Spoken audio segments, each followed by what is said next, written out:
Good evening. Good evening, Lou. Good evening. Good evening to the audience. I am OmniDog, joined by Comics Guide for a very special Friday night makeup show. Not just any Friday, it's Good Friday. So all you godless heathens can join us tonight. Pass around the collection plate. Are those gluten-free wafers there, Padre? You got your gluten-free wafers there? I think most of them aren't they? Our church has like both. Yeah, ours is very thin, like a circular wafer. Is barely anything. It's barely bread.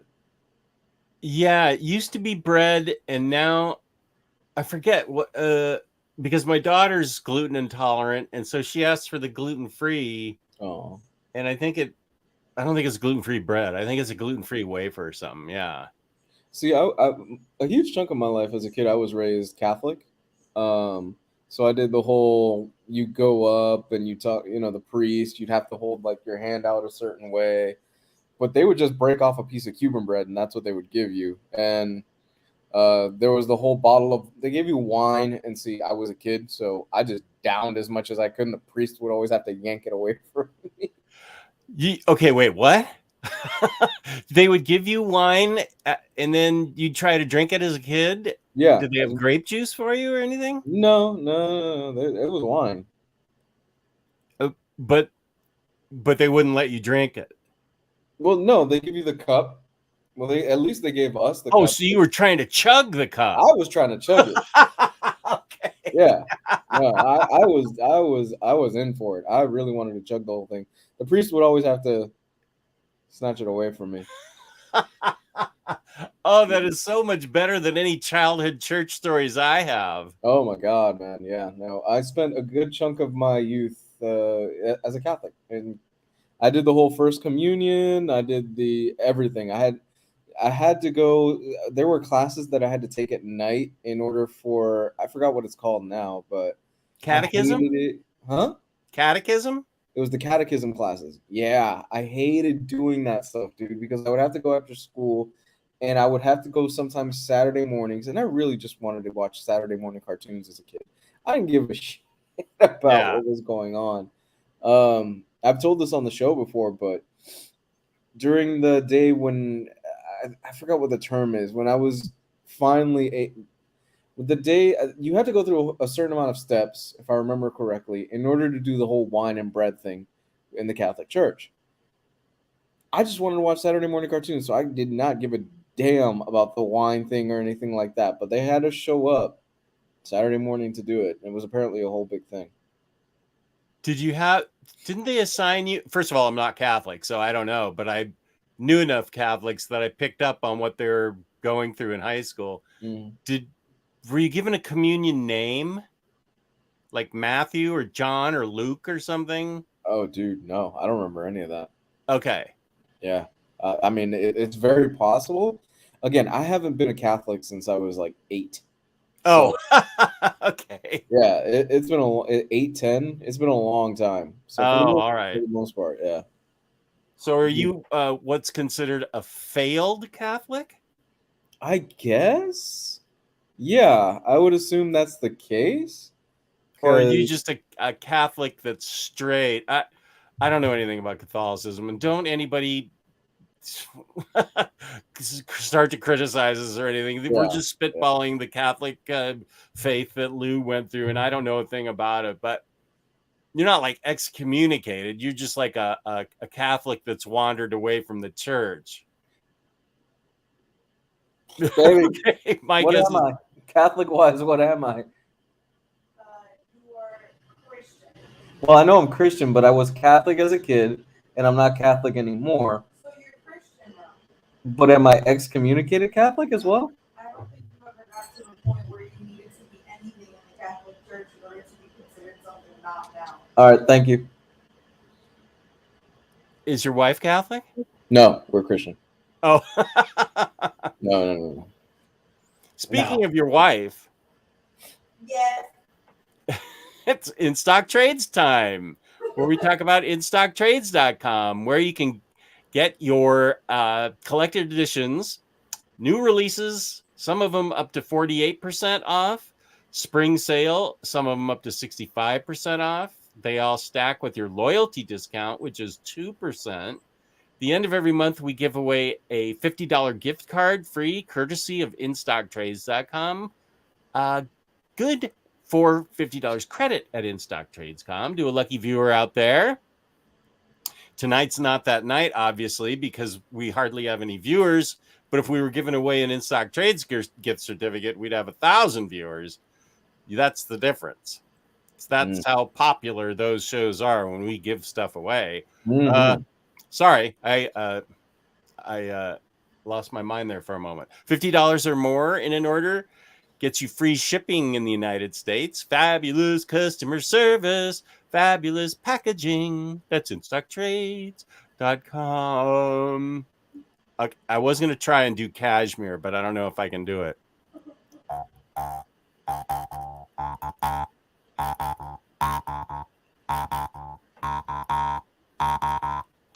Ow! That one got me on the tooth. Ooh. I should have started lower for cashmere. That's a tough one. Yeah. Good job, Jess. My wife can now go to sleep happily. I have to go to the dentist, but she'll knock out in about 10 minutes. So Darkwave Fairy had a question. I'm not sure what you were asking about, Darkwave. What is the third icon to the far right after Fangirls? Is that, where are you seeing that? I think it was before the show. Oh, is that what our thumbnail looks like? I guess. Okay, let me see if I can see that. Oh, is that what our thumbnail? Thumbnail. No, I'm not seeing it. I see what he's saying. The Omnibus Collectors Network. Yeah, that's just a decorative stack of comics. It's on our homepage. That's what he's saying. Yeah, that's just a decorative stack of comics. I never even noticed that. Just popping in to say hi. Haven't seen the episode yet. Hayden, peace and love. It's going to be a non-spoiler chat about the 3 episodes of Moon Knight that have been released. And we already know how Kristen Dad feels about it, apparently. Is this a wake for the death of my hope for an awesome Moon Knight TV series? It might be, actually, because I think I have the same feelings he does. Really? Okay. Yeah. Then obviously, we have a conversation ready to happen. Let's see. Let's see. It was good. Oops. I don't want to. I actually gave up on the show last week after the second. Oh, okay. Dean Winchester. It was a good episode. I actually gave up on the show last week after second episode, but now after third, faith restored. And it is the total opposite for me. And it is the total opposite for Lou. I know you said after you saw it, you weren't feeling it, but you've actually turned it. Yeah, Darkwave. I just wanted to help you figure out what the icons were. I know you said. I think you said you were disappointed, but now it's turned into it actively has turned your feelings on the show. I don't know. I'm gonna stick with it. I mean, we're gonna do it in a little bit, but I'm gonna stick with it. But I was very disappointed in this last episode for a number of things. Yeah. Well, okay. I come at all things not comic book related from a much less critical viewpoint. I know you and Omar Riley. I hear your criticisms of things, and especially movies, and of course TV shows. But I don't think Omar's liked a movie since The Godfather. Yeah. Although he did like everything, and I liked it also. Was Everything Everywhere All the Time, All at Once that I saw yesterday. I want to see that so badly. Oh my gosh! It's the greatest movie I've ever seen that I can't explain to anyone. My movie buddy and I loved it, but we both agreed our spouses wouldn't like it at all. Yeah. but it's captivating. And Michelle Yeoh is just remarkable. Just now that she's so fluent in English and she can go back and forth so quickly, and she has to in this movie. And maybe she's been fluent in English for years, and she's just never heard her use it. So, um, I can't explain that movie to anybody. I couldn't tell you what it was about, other than it was about a woman and her family, a Chinese woman and her family, that have to save the multiverse. But that's really it, and it's fun, it's silly, it's dramatic, it's tear-jerking. She's amazing in it. But that's really all I can say. I know you're gonna love it because it's just amazing. It's a great premise, but I couldn't explain to anybody out there what it was about. She's in Mandalorian, right? Or am I thinking of somebody else? Michelle Yeoh? She's in the Star Trek Discovery. Well, you're not thinking of Ming Na. Oh, that's what I'm thinking about. Okay, apologies. Okay. Well, it's easy to make that mistake because I have a crush on both of them. You do. You very much do. Along with Elizabeth Olsen, that's like my trinity of crushes. As long as Elizabeth Olsen doesn't try a Russian accent, we're good. As a matter of fact, I saw a trailer for Doctor Strange yesterday, and it sounds like she's just going with her own voice. Thank God. But it's a multiverse of madness, so maybe there's a world where she's still speaking Yugoslavian or whatever she is. Dude, I will take her having a Boston accent over what she has right now. Doctor Strange. Well, speaking of accents, we can go. I'll just take this approach to Moon Knight. I think Oscar Isaac is a great actor. I love the fact that he spent all that time to get the British accent down, and his mannerisms, the split personality, the Stephen Graham personality. He really has that down, and then he really has the Mark Spector personality down. Yeah. So I appreciate the fact, technically, what a good actor he is. Yes. I will also say he's executive producer, and Michelle Yeoh is executive producer of the movie yesterday, and that means they get hugely rewarded. You executive produce something, that's in your contract. That means they have to shove a pile of money to you after the show's over, and maybe during. Yeah. I mean, okay, so do you want to just get into Moon Knight right now? Yeah, that's fine. Okay. I let me just I had one of my split personalities came in. I'm less critical of movies and TV than I am of comic books. I consider comic books to be the area where I have a little bit of expertise and knowledge, where I can see the good and the bad. I'm less critical of movies and TV. So I know you in particular love movies and film and TV. So that's just where our perspectives are going to come for anybody watching. Yeah. That Lou's really serious about it, and I'm less serious about it. That doesn't mean, well, Lou, I'll shut up and you talk. No, man, no. Go ahead. No, actually, I'm done. I'm just saying those are our two perspectives. The Minister of Comics and I like to say that I'm the one on the raft of the water, and he's the one diving deep to the bottom of the sea to analyze everything. I let the story wash over me, where he has to go in and see more about it.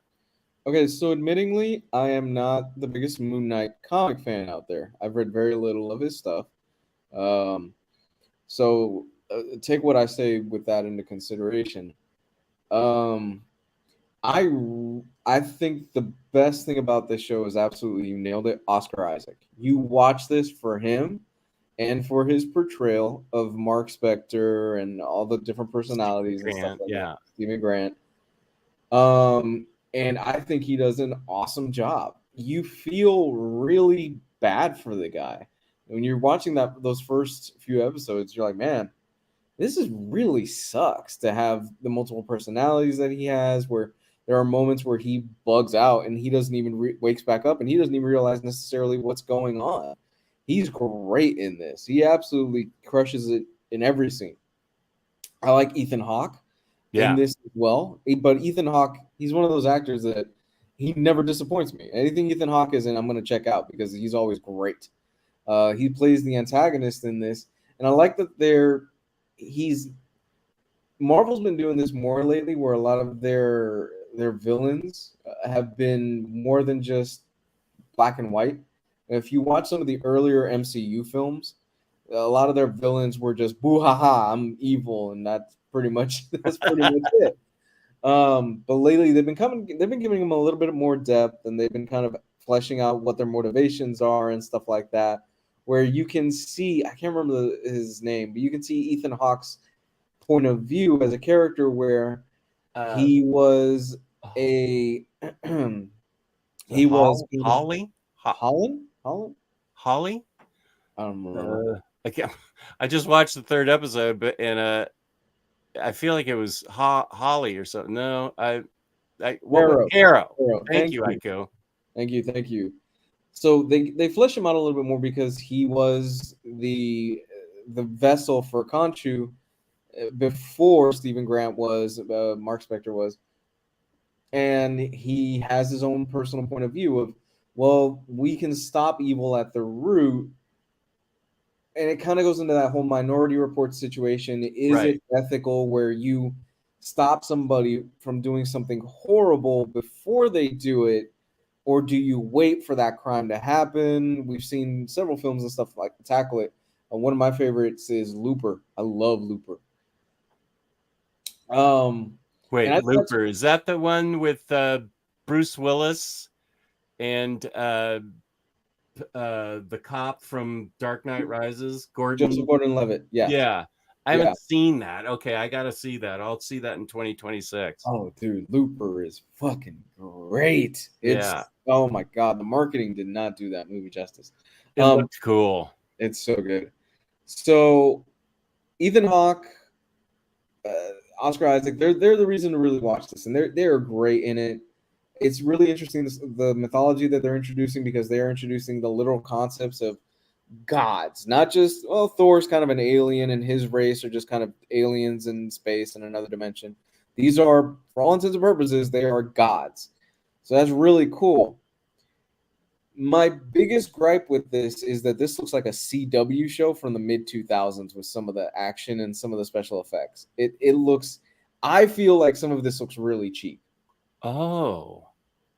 Huh. Okay. There are scenes where he's running across the roofs and stuff like that, and I'm like, this looks like they really didn't, the budget just does not look good in this. Some of the special effects look really rough.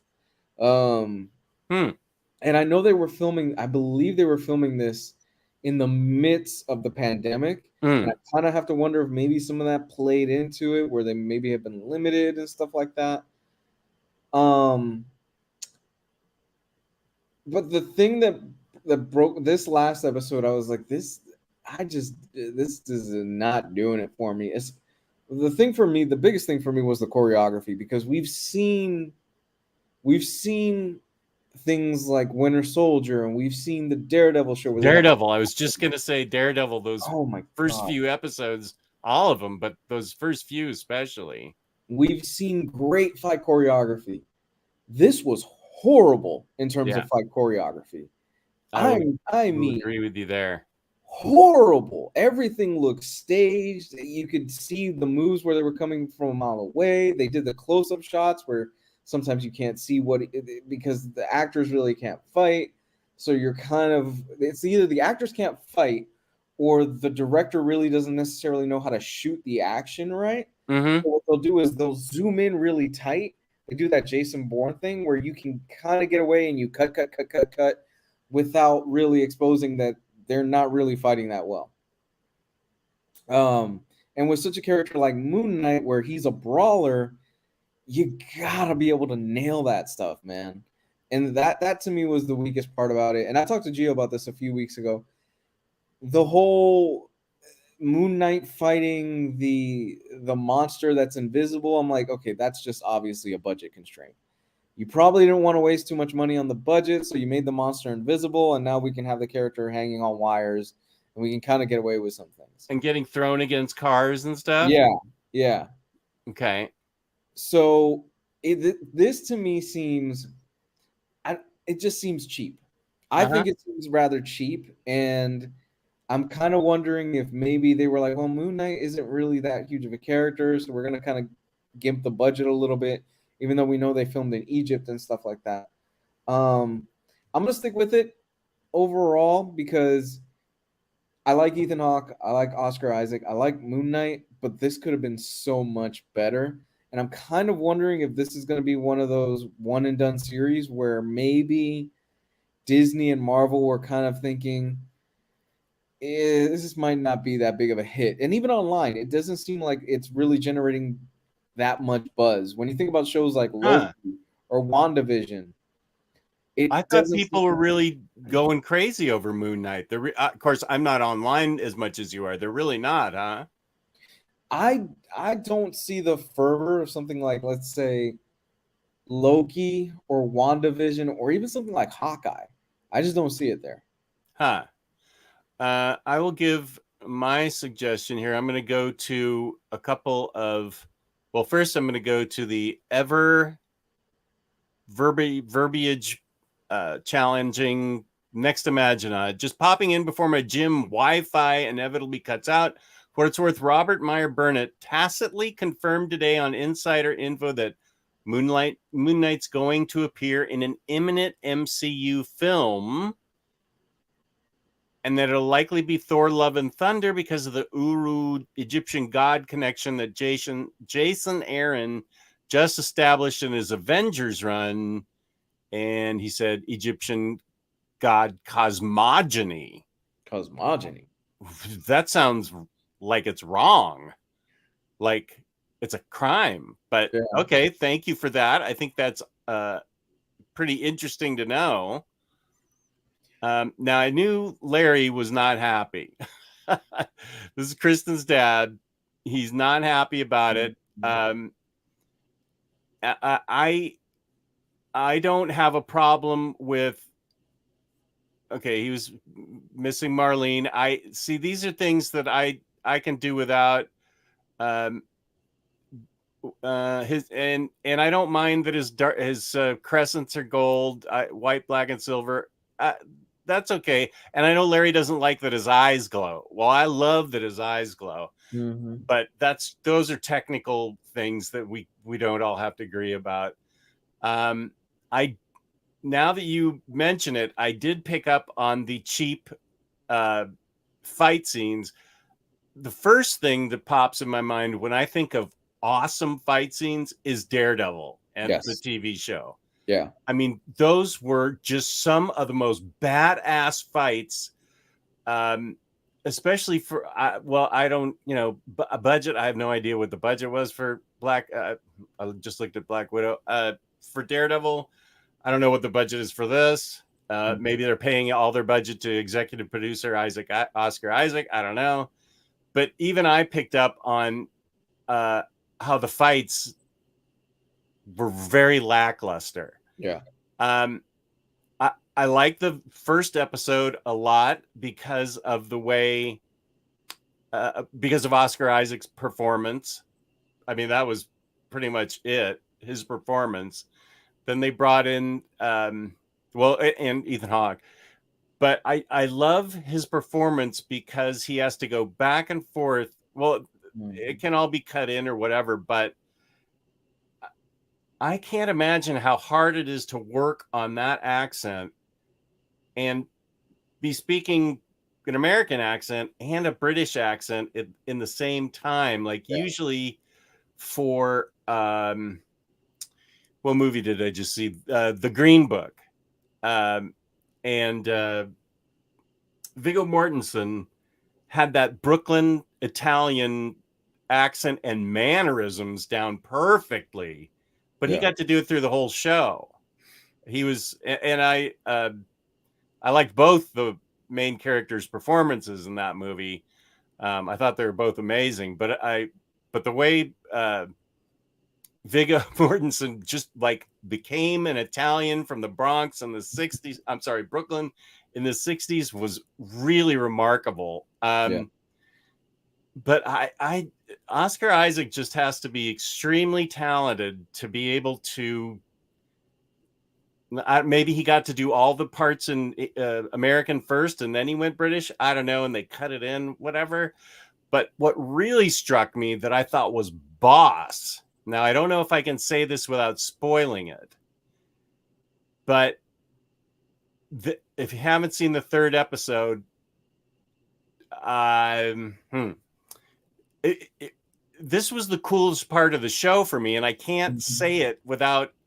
Let me private chat it to you and see if you think I can say something about this. The Pantheon? Is that what I'm thinking about? No. Okay.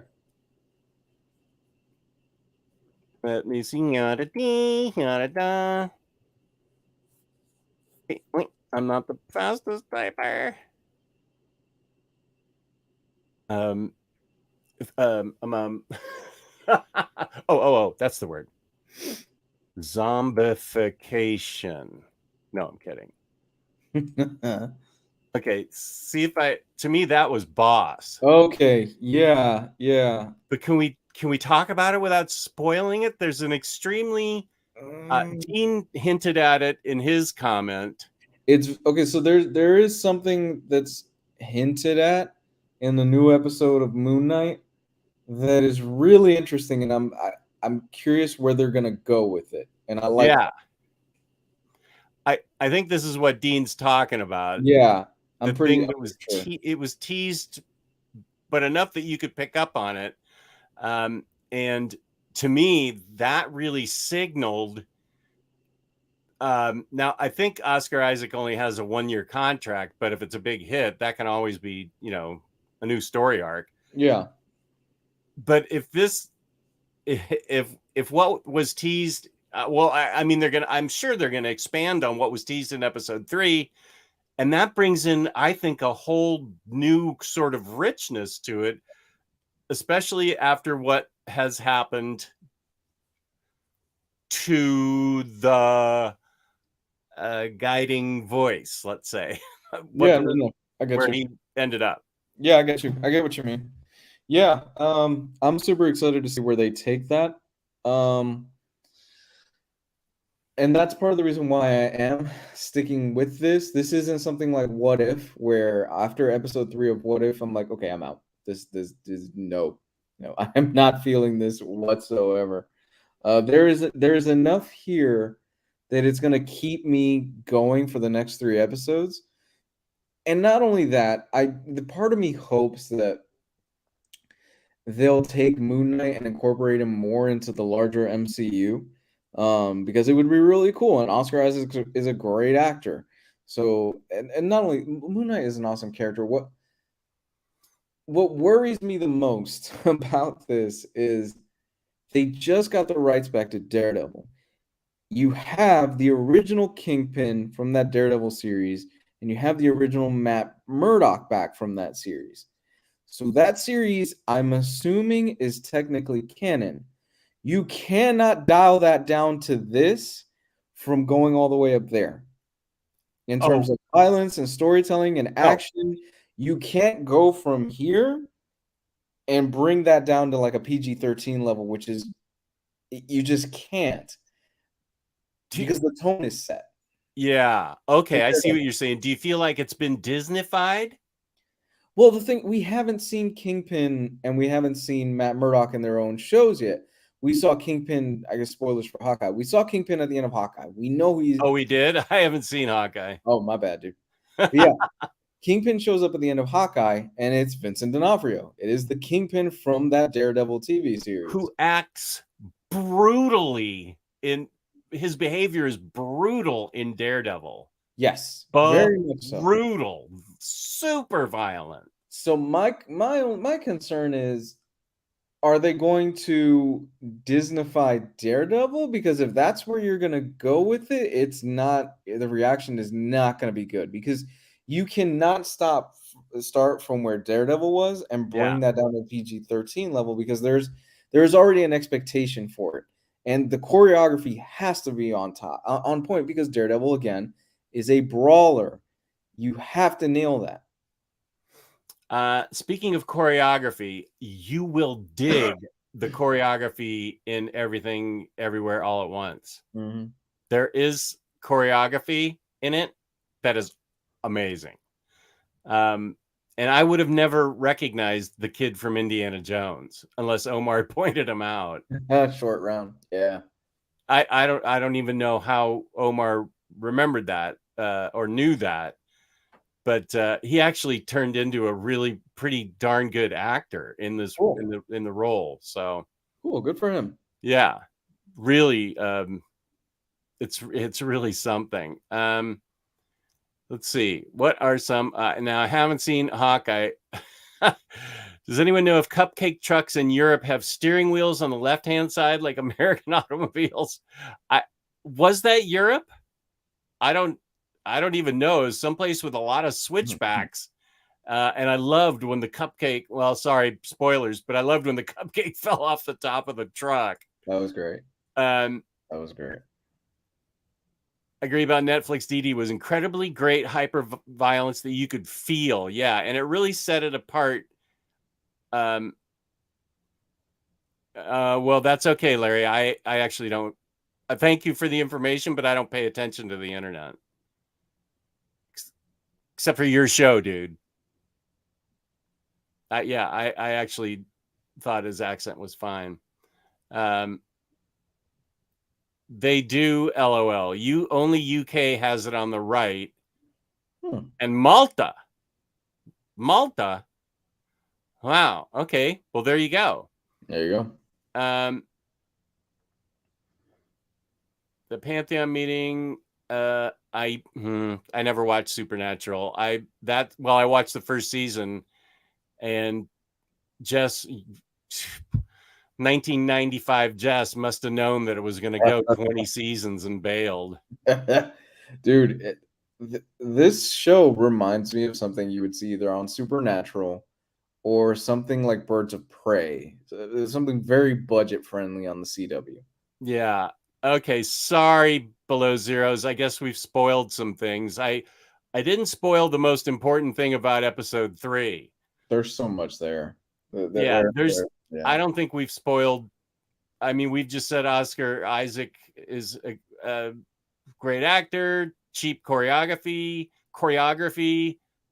amazing teaser in episode 3. Really, that's all we've said. And I'm really excited about that episode 3 reveal, that they can do a lot more. With it. I think all these kind of minor characters that are getting introduced in these TV shows, they're going to have a future in the greater MCU. They're always building stuff, and I think all this stuff, except for maybe the Eternals, because nobody liked the Eternals, will probably have a future going forward. All good. My Google News feed already ruined me. Oh, okay. See, this is why I don't go on the internet very much. Not only do I not care what the internet says, I don't want to get things spoiled. I still haven't seen the Eternals, and I want to. I still want to see it. I know you don't think I should, but I really want to see it. I mean, it's got who else? It's got somebody else besides what's her? I'm so bad with actresses' names. Angelina Jolie's in it. I love watching her. Mm-hmm. Isn't there another famous actress in it? Is there a famous Asian actor in it? I can't think. Salma Hayek. Oh, Selma Hayek. There you go. I'm watching it. Yeah, I don't care. Selma Hayek and Angelina Jolie. Yeah. Just leave me alone. Stop. Okay, I'll stop. Yeah, Lee, come on. Here's something from Next Imagine. Oh, good. You're still here. Re your question about MK's renewal prospects. Marvel all but explicitly confirmed yesterday with their Emmy nomination submissions that MK and Hawkeye will both definitely be left as mini I'm guessing series. series. Mhm. Loki was submitted as a drama and the other as limited series. What does that mean? Is limited series just 1 year? Yeah, limited series is usually a one and done. Loki, we know we're getting a season 2 out of. I haven't seen it.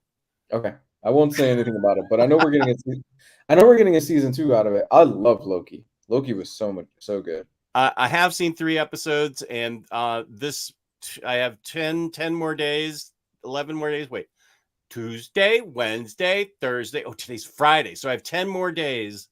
I would like to, I'd like to finish Loki. I never saw Hawkeye yet, and What If seems like it should be just bottom of my list as far as wanting to see. I want to see Snyder Cut Justice League. I was supposed to see that last year when my wife went to Arizona. I still haven't seen it.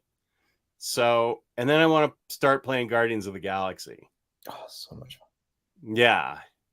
Okay, here, Atit, you and I'll talk about it if it turns out I like Eternals. I'm already predisposed to like it because I'm not that intellectual when it comes to things. I never saw Venom 2. Mm-hmm. I freely admit I enjoyed Venom 1. And I also like Captain Marvel. So my opinion doesn't mean shit. Everybody raked on those things, and I was just like, well, I had fun.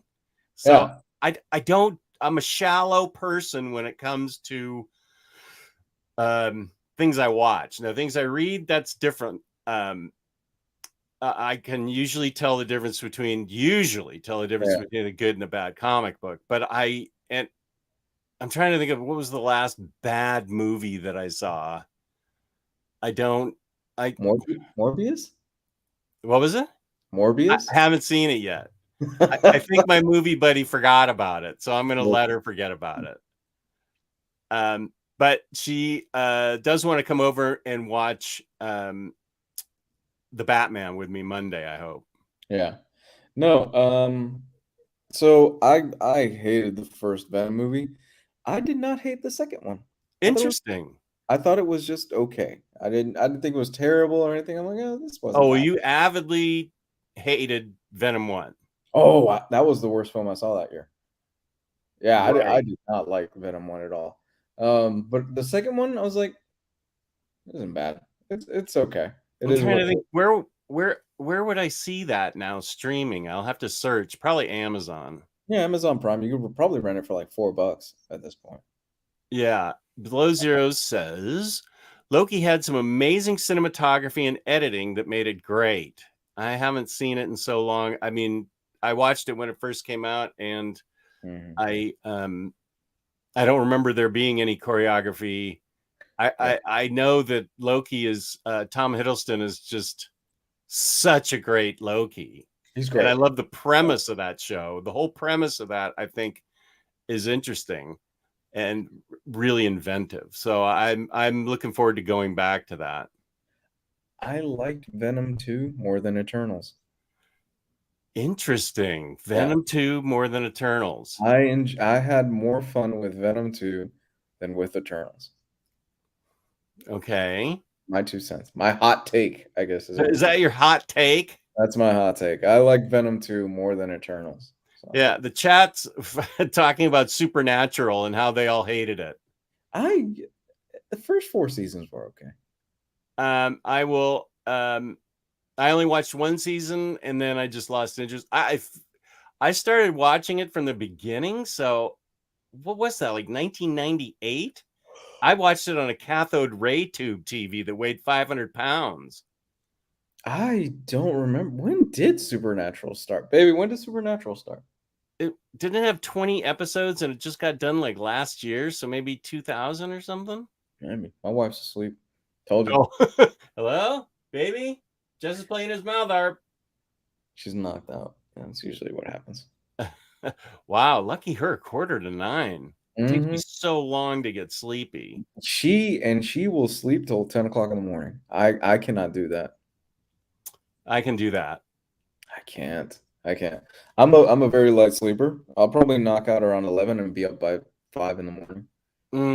But I used to be able to do that, but something with my meds changed. And Supernatural was 2005. I deeply love Supernatural. And that's what's great about it. Some people didn't like it. Oxmeat Pete loved it. Marvel Bab, Jess, you will like Eternals. We're not counting Doctor Who because we've never watched it. I have seen Doctor. Not you all. Have? I saw the first series when they brought it back with Eccleston because I'm a huge Eccleston fan. I think he's a great actor. Who's he? Eccleston? Yeah, Eccleston. He I'm trying to think what you have seen him in. He was in 28 Days Later. Oh, okay. He was the bad guy in Gone in 60 Seconds. Never saw that. Gone in 60 Seconds. What? I saw the original. Oh no, Gone in 60 Seconds. With Nicolas Cage? Wasn't that a remake? Yes, with Nicolas Cage and Angelina Jolie. And it was really good? It was really good. I love Gone in 60 Seconds. Oh, don't tell me more movies to watch. I still have that box set of Fast and Furious, and it's already outdated by about 3 films. Yeah, I think it is. Malekith in the Dark World. He played the Dark Elf in Thor 2, which I don't remember. He was in Heroes. Never saw it. Okay, that's why I don't know who this guy is. Oh, he was in The Leftovers. He's great in The Leftovers. Never seen it. Is that a Joss Whedon thing? No. Leftovers was a show. It's 3 seasons, and it was done by Abrams? No. He did Watchmen. I can't remember his name. That other guy that I always put together with Abrams, and he was on Lost. He worked on Lost. Yeah. I know exactly who you're talking about. Lindelof. There we go. Damon Lindelof. Okay. Yeah. He was on Leftovers, which Jess. Oh my God, Leftovers. Okay, which is it first, Severance or Leftovers? Leftovers is 3 seasons. Severance is only 1, so go with Severance. There's a higher chance of you finishing Severance. I can't remember. Did we talked about it, and I'm very interested, but did we think that my wife would like it, or is it a little too dark or science fiction-y for her? I think your wife may enjoy Severance. If she likes stuff kind of in the same vein of maybe Lost, I think she might dig it. Yeah, and I told you we're going to start watching Ted Lasso, and then she has this other show she wants to see. I can't remember. Oh, dude, you need to put everything aside and watch Ted Lasso. Yeah, well, I refuse to stop watching Schitt's Creek until it's done because she cuts me off like this all the time on shows.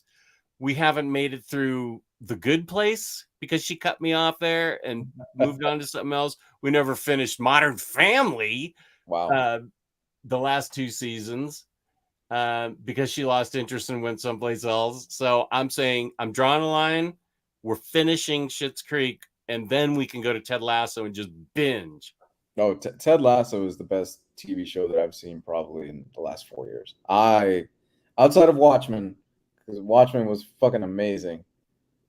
I love Ted Lasso. It's such a cut above everything else that's on TV right now in terms of writing and just feel good moments. And the second season hit on some really dark stuff, but it's so good. Okay, good. Yeah. That's definitely coming up next, and that's going to be soon, within the next month or so. Yeah, I can see that. Jess will probably hate episode 1 of season 2 of Ted Lasso. Does something happen to a dog? Yes. Fuck! Yes. Yeah. Well, that's why I haven't seen John Wick, and I'm already 4 movies behind that. And I even own John Wick and 1 and 2. And I still can't watch it because I haven't been able to get myself set for the death of the dog. And yes, I'm aware that no dog dies in real life, but I was scarred at a young age by Old Yeller, and you don't grow up like that, and Bambi. So you don't grow up like that with the Deacon of Death, Walt Disney, as your god, killing everybody left and right. Ted Lasso has one of the best Christmas episodes in the past few years. It is now my new tradition every Christmas morning that I will put on that episode. I love the Christmas special that they do. It's so good. And that was the first season? Christmas special was the second season, I believe. Oh, okay. Yeah. Yeah, but they aired it. I think the Christmas episode aired in July or something like that. It was a weird time where they aired it, or August of last year, and I put it on Christmas morning on Christmas Day. I love that episode. I know I need to finish Good Place. I'm gonna have to do it on my own, and that's just gonna take longer now because it gets added to my list instead of our list. Our list is not as long as my list. I have 40 movies just from Gabe that I'm supposed to watch. So yeah, you got a big list. Any comics, man? This is a comic show sometimes. So what? Oh, is that a comment? No. I'm asking you. Any comics that you've read? Oh, comics. Yeah, I read a couple of good comics. I read Way of X by Cy Spurrier. Oh, and I was encouraged to by Max Appleman. I would say to the general public, this should be read around the time of the Hellfire Gala. So probably not until after Reign of X 10-ish. However, I haven't started Reign of X, and the stuff and it does refer to Hellfire Gala in it, and I knew what Hellfire Gala was about. So I do what I do with X-Men, and that happened. Yeah. So I was okay with it. And it focuses on Nightcrawler trying to find a common belief system for the mutant nation, and what he goes through, and how he's tested, and what he goes through, because the whole the art is fantastic. I can't really show you that well, but the whole he's wrestling with the idea of the resurrection that can happen. Their version of the Lazarus pits, I forget what it is, getting put into the egg or whatever. They can bring anybody back. So he has a problem with this as the deep Christian that he is, and maybe he's even Catholic. I can't remember. Is he German Catholic? But he has a deep Christian belief that's having trouble with bringing everybody back from the dead. And it's what he has to go through. He's wrestling with that concept, plus trying to find a unifying belief system, cultural touchstone that they can all rally around. And it's Cy Spurrier, and it's really good. There's a big bad guy in it for big bad guy's sake, but they handle it really well. And Cy Spurrier is just great. And so this felt like maybe he didn't get very much editorial interference. It felt like an X-Men book that Cy Spurrier would write. You know how some of the famous writers who aren't Chris Claremont, have trouble with X-Men? Yeah. Jeff Lemire, Colin Bunn. I mean, the mid to early 2012 through 2015 is littered with famous creators that tried their hand at X-Men and didn't work out. It does. Sometimes it doesn't. Mostly. Yeah. Wow. I'm just realizing that. Holy shit. Yeah, that's true. Yeah, a lot of, and it's X-Men. I know that there's going to be editorial interference on Batman and Superman. There's a way the characters are supposed to act, but tons of creators have tried doing X-Men, and Lemire himself said that he understood it was somebody else's property, but he had so many editorial headbutting sessions that it just wasn't fun for him. Yeah, wow. Whereas somebody like Hickman, I feel like they give him more carte blanche. I mean, they let him reboot the whole thing. So maybe Hickman is one of those famous creators that gets X-Men better than others. Yeah, I mean, hell, even Ellis's run is not looked upon fondly from the X-Men stuff. Oh yeah, I just got an astonishing X-Men book by him that I needed. It was lightly out of print. I haven't read it, so I can't comment, but I think lots of writers have struggled with X-Men.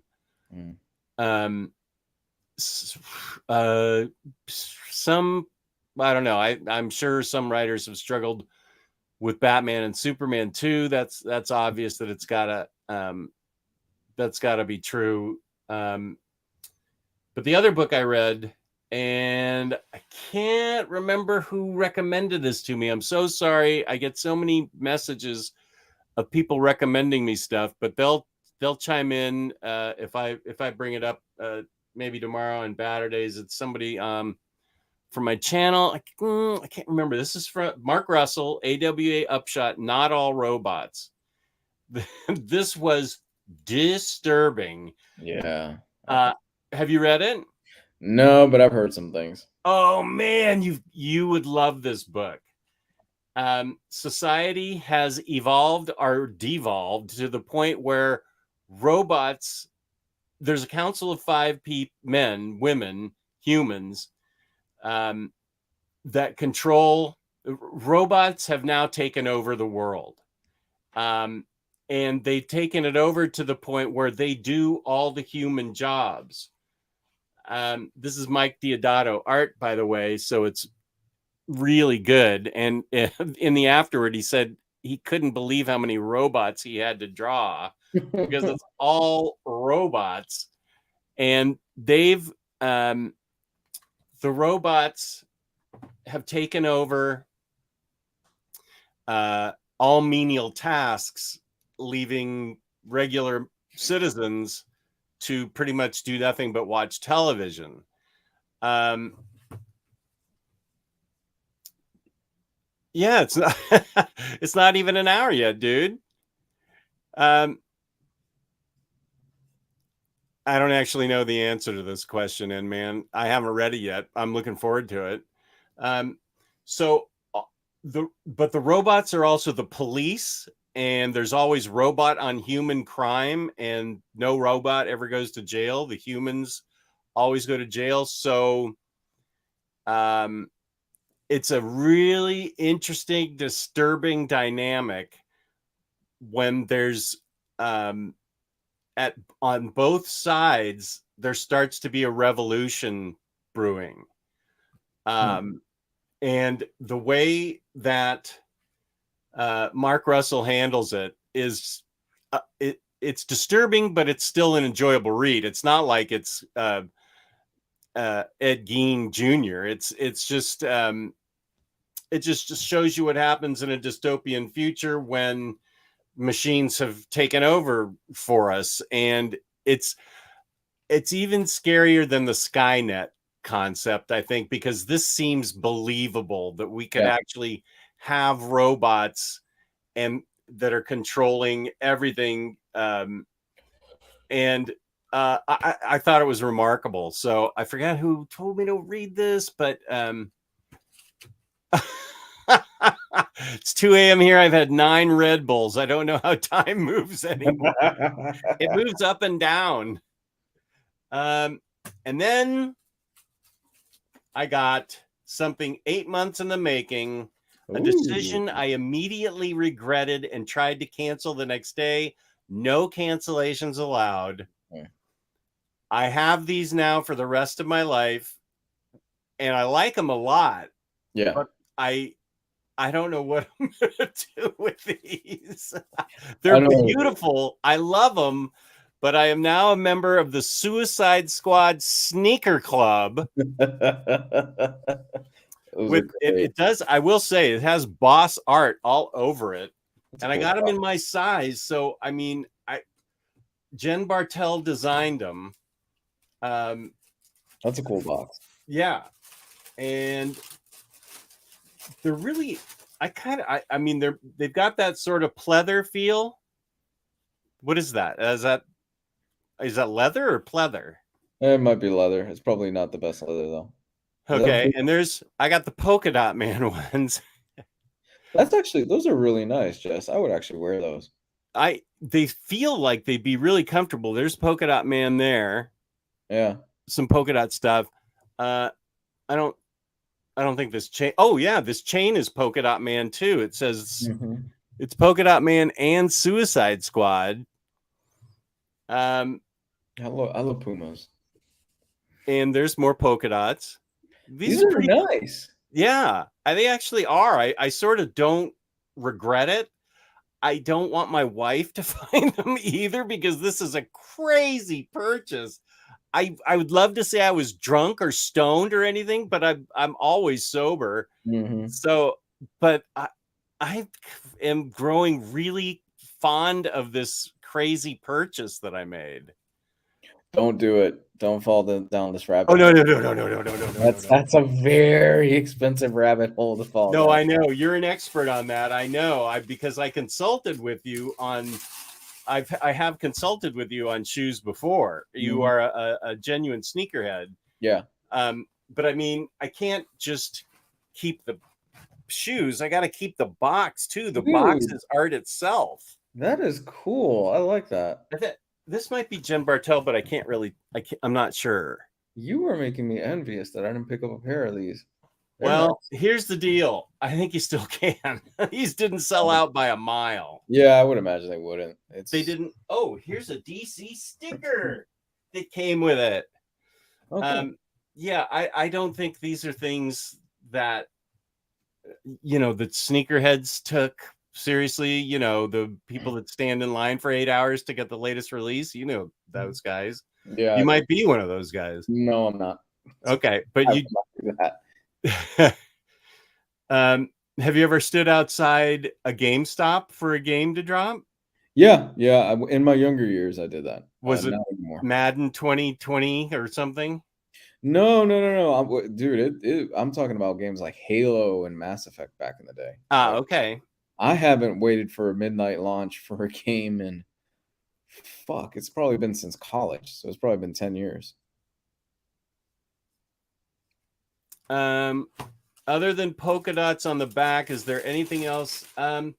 Not real. Well, there's the tongue of the shoe that has polka dot, a picture of polka dot man on it. The tongue of the shoe does. On the exterior, the back. Now it does have these. Let's see if I can get a better picture. These. And it's not really coming through. They light up, not light up, but they catch the light and they're golden. This is catching the light nicely, the logo. I like these, Jess. Oh, there you can see a little bit of gold thread in there. I really want to wear these. I don't think I need to get another pair to save. I think I'm just going to wear these and have fun with them. I'm sorry that the picture of Polka Dot Man in there isn't on the outside because it's great. Yeah, where's the? I don't even know that I saw the DC logo. And man, there's a little bit of Polka Dot Man here too. So yeah, you see, it's subtle, but it's all over the shoe. And by no means am I trying to get anybody else to get these. Those are nice. Damn. Don't be like me. I mean, if Lou wants to, he's a responsible sneakerhead that knows the ins and outs of the game. I acted rashly, impulsively, stupidly. But I love them. No, they're cool. They're cool, dude. Like I said, I actually really want a pair, but I think they're sold out. So Oh, are they really? yeah, and with everything going on right now, I can't. No. You have little teeny shoes you have to save up for. Yeah, I got big responsibilities in the next few months, so I can't be spending like I used to. Yeah. Okay, wait. Next Imagine, I don't want to miss yours because they're always so interesting. Jess Lou, one of two. If either of you happen to know, has Hickman confirmed whether his walk off the X titles is permanent, or if he has any definite or potential return plans, if and when the X editors should greenlight the completion of his original vision on his Herms? I don't know. I would say the chat probably knows better than I would because I don't go on social media. Maybe the chat knows. I don't. I don't know because I dropped off X-Men hard after Hoxpox. I started reading. I did what you did, Jess, where I was picking up and reading almost every title. I was like, man, this is all really good. And then as it went along, I was like, man, there's a lot of shit here to read. I really don't have time in my life to read all this crap. So I dropped off it hard. I have no clue about swords or galas and all this other stuff that you guys talk about in chat. And I'm like, okay, you've got Doctor Doom dressed really weird. All right. Oh, Not those really. covers for the comic for Hellfire Gala 2 or Oh my something. God. Yeah, Those are the weirdest things I've ever seen. I'm not really feeling Gambit's porn star outfit. I'm not thinking that doesn't look cool. So I don't know what's going on there. Wanda was about the only one I thought that looked like Wanda. Everybody else looked like somebody had been to the Netherlands and came home with a big suitcase of the best stuff. Dude, it looks like they're dressed for Carnival in Brazil. But they're unrecognizable too. It's not. Yeah. There wasn't, except for Wanda, who looked very Wanda and looked good. These are the alternate covers or all the covers for Gala. I don't know if those were alternate number ones or 1 through 6 or something. We saw a bunch of the those design variants where they show the costumes on the front cover, and I had to be told that was Gambit. I didn't know that was Gambit. I couldn't have told you who Rogue was. Dr. Doom, what was he wearing? I don't know. Was that like a big white cloak of invisibility or what? I hate the designs for most of these. I think they do not look that great, to be honest with you. I'm gonna read Reign of X and finish that, and then I'm gonna be done. Yeah, and the thing is, everybody has the same reaction of like, what happened to the X-Men after Hoxpox? I'm like, it got too convoluted again. Right. That's what happened to the X-Men after Hoxpox, because Marvel, for whatever reason, cannot hold back on having 13 X-Men titles. Keep it small, keep it simple. You don't need to have 13 ongoing X-Men books. It gets too convoluted, it gets too messy, and everything was trying to cross over into each other, and it didn't make a lick of damn sense unless you're Omar, who reads every single one of these titles. Yeah, that, and I didn't know about that till I had already committed to the Reign of X titles because I had fun with Dawn of X. Yeah. I enjoyed it. Hellions. Did you read Hellions at all? All of it? I started reading Hellions. I really dug the concept of it. It seemed like it was really fun. That's the one with Sinister, right? Sassy Sinister. Yeah, that's the best of the bunch, I think. I liked I liked X-Men by Hickman. I liked Cable, Marauders. This is from Dawn of X, and this is, I feel like we're going back 2 or 3 years now, but Cable, Marauders, Hellions, and I think there was another one. I can't remember, but now my understanding is there's like 14 titles that I'm trying to 14 titles that I'm trying to The reason why Hoxpox was so huge, remember when that book was coming out, that's all everybody was talking about comic book wise. It was like, holy shit, the X-Men are great again.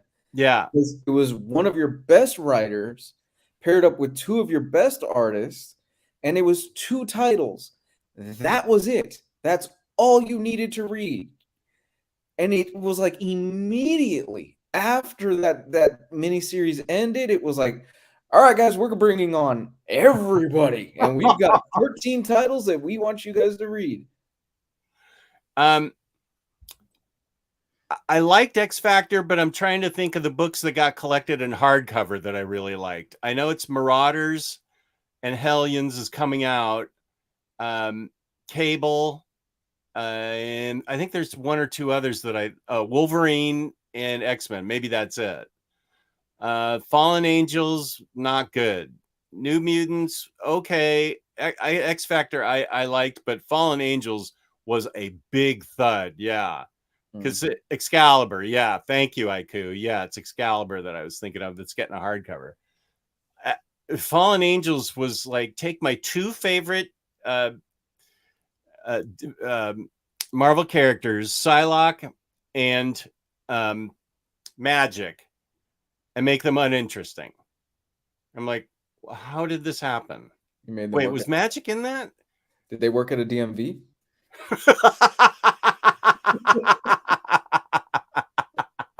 I'm pretty sure it was Magic, and it was so long ago. I'm pretty sure it was Magic and Psylocke.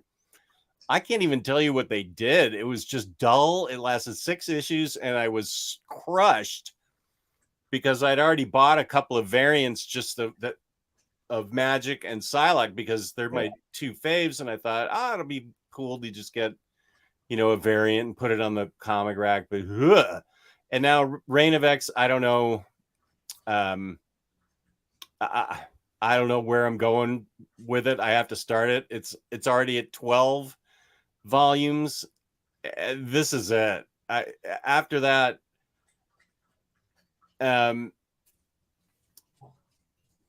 sounds like a stealth Bragverse title to me. Yeah, it's a book that had Emma and Magic and Wanda and Psylocke, and it had Magic again. It was their twin sister, and Poison Ivy and Harley Quinn were in it. So yeah, that's I just got done talking about what I read. Yeah. And I was reading Not All Robots and Way of X. What have you read, Lou? Like I said, not much has changed from this past week. I still have 100 pages left to read in Dune. Oh yeah, that's right. Yeah. Spider-Punk #1 came out this week. I'm dying to read that. I've got it on my tablet.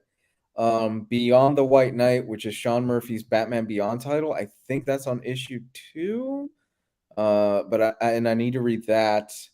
I'm dying to read that because the Sean Murphy verse, what he's doing is so much fun. It's awesome. It's so great. Yeah.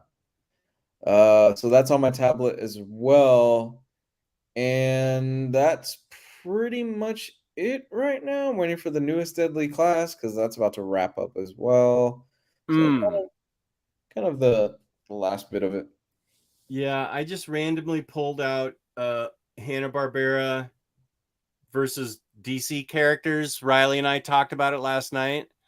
So I read the first I can't even remember what it's called. The Hanna-Barbera meets DC Comics or something. I read the first volume last night. It's really good. And I'm going to read the second volume maybe later tonight. There's so many things I'm supposed to read, and I just randomly pull books out that just sound good to me. Oh, I'm supposed to read Batworld because Batwoman, because Kristen and I are reading that in 2 weeks, and it's a big omnibus. But instead, I'm going to pull out Immortal Hulk 3 and read it just randomly. So I need to start Batwoman probably tomorrow because that won't take me that long. It's a fun, quick read, I think. Okay. Just where can people get a whole bunch of other stuff to read from? That would be InStockTrades.com, our fabulous sponsor, where you can get up to 48% off several new releases this week, or up to 65% off in their spring sale. Lots of other books are deeply discounted too, and your loyalty discount adds 2% to that. And there's always a giveaway at the end of every month where we give away a $50 gift card to InStockTrades.com, courtesy of InStockTrades.com. $50 or more in an order in the US, especially this past week, that would have paid off.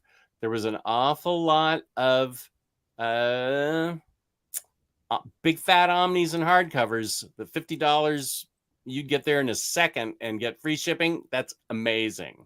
Fabulous customer service, fabulous packaging. That's InStockTrades.com.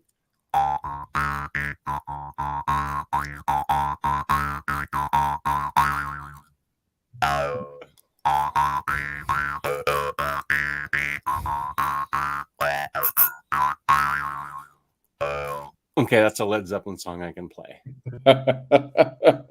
Not Cashmere, not so much. Darkwave Fairy says, I want to read Age of Apocalypse with you, Jess and Kristen. Yes, we do have a readathon of Age of Apocalypse. Okay, good. We'll announce that because that's one of the few, and that's the only thing. Oh, besides Inferno, I kept from the 90s, just because it sounds so important. Mm-hmm. Never gets old. Is that my mouth harping? Yeah. I'm surprised people put up with it this long. You'll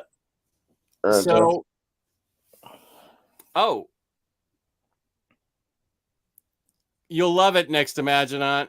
I have very much confidence that you will love it. Peace and love, dude. Take it easy, pal. What? Hey, wait a minute. Next Imaginaut has an avatar of me now. Mm-hmm. I didn't notice that. When'd you do that, Next? Your cult continues to grow. There are dozens of them, Lou. Dozens. What? This was kind of a quick. Actually, if we can keep getting comments like this, I'll stay on for a little longer. Hayden, you're a crack up. When do we think Deadly Class Deluxe Volume 4 will come out? Mid-2024. You said the final issue is coming up? Final issue. I think they've got 2 more issues to go. So final issue's got to be around the corner soon. Maybe next year. I don't know. I mean, Remender tends to drop those pretty quickly. So I'm willing to bet we're in April. Yeah, early next year. Yeah, I'll say summer of next year. Basing it on nothing.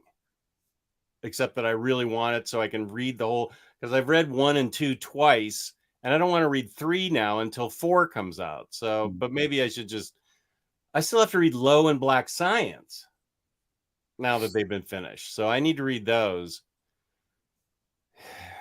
Look at all these books. It's really better if I just croak right here. I don't want to deal with any of this. Oh, NFL dude popping in for a bit. Deadly Good to see you, NFL. Deadly Class got extended. It'll be ending in late August or early September. Okay. Oh, wow. Then I think it's 2024. Yeah, it's definitely going to be late 2023. Okay. You want to bet that burger you owe me on it? No. No, I do not. All right, man, but I got to get out of here. Okay, first, let's say hi to Joe Goose. Joe, how's it going, buddy? We need to have Joe back on the show. That was fun having him on. We do. We really do. And where can we find you on the internet? You can find my musings and entertainment and my thoughts on Twitter at twitter.com/comicsguide101. And if you want, you could follow that old YouTube channel that is just full of old stuff. But hey, some of it might still be good. At Comics Guide 101 on YouTube. Oh, and is there anything you want to say about Patreon? Right. Jess, thank you. Gabe and I had a Patreon show last Saturday. Gabe and I sat down. Or was it 2 Saturdays ago? Jesus, time is all over the place right now. We had a Patreon show already for the month where Gabe and I sat down. We talked about his WonderCon experience. That was really fun. That was a really fun episode. You can find the link down below to our Patreon down in the description. $5 a month gets you access to all that content and the backlog of all the videos that we've done. Gabe and I have been doing Patreon for, it's got to be close to over a year at this point. Yeah. So there's hours and hours of content that are down there. And for $5 a month, you really can't beat it. And on top of that, you get to join us at least once a month to record one of those episodes where we kind of shoot the shit and just talk about stuff. And all is revealed. All is revealed. You can ask, it's totally OmniBros late at night. You can ask whatever. We've heard probably the most remarkable story told in the history of the universe by Omar about his work at a distillery as a teenager. Oh, those God. stories were unbelievably amazing. That was towards the beginning of the Patreon. That was one of the first ones. Yeah, it was when we were all trying to do it. You can find me on OmniDogs Vault. Did I say this? OmniDogs Vault on YouTube. OmniDogs_Vault. No, I asked you about Patreon. OmniDogs Vault _Vault on Instagram. We love you all. Thanks to the chat. Thank you to InStockTrades.com. Thanks to everybody that tuned in on this surprise special episode of OmniBros Live. Thank you to Lou for joining me. Peace and love. Peace and love. Goodbye, everybody. Okay, where's the stupid thing that Geo does? Oh, forget it.